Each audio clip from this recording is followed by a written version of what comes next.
Hello, it's Joanne McCarthy from Newcastle Herald. Solo again. Ian Kirkwood's still off doing Operation Spicer stuff.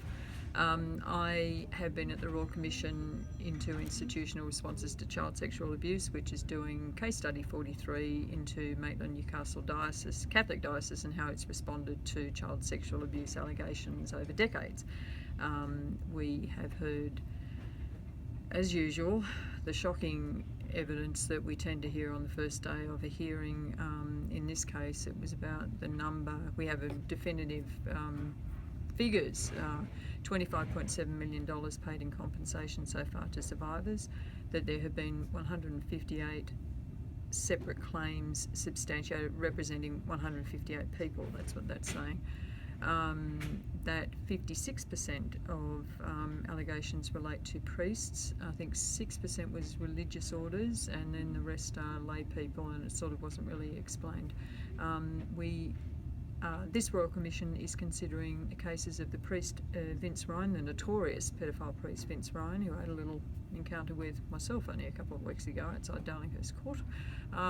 Also 3 Marist brothers who were at Marist Brothers schools at Hamilton and Maitland, and they are Brother Romuald, Francis Cable, Brother Patrick, Thomas Butler, and Brother Dominic Darcy O'Sullivan.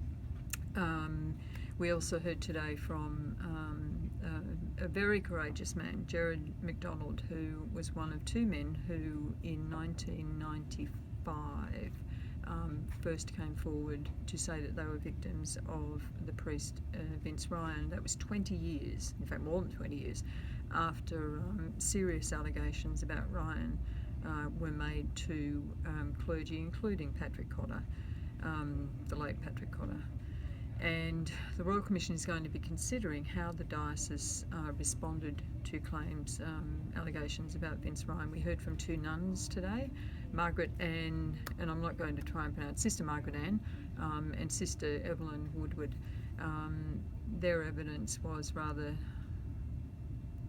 disturbing, I think it's probably a good word to use for it, in terms of how they responded once they were aware that Vince had sexually abused children. And we heard some quite graphic detail, anal penetration, oral penetration. It was quite disconcerting hearing a nun actually saying that kind of thing, but that's what the diocese knew. So we'll be back again tomorrow with the second day. Justice McClellan is chairing this Royal Commission, and yes, it's a difficult case, but a long time coming, this one.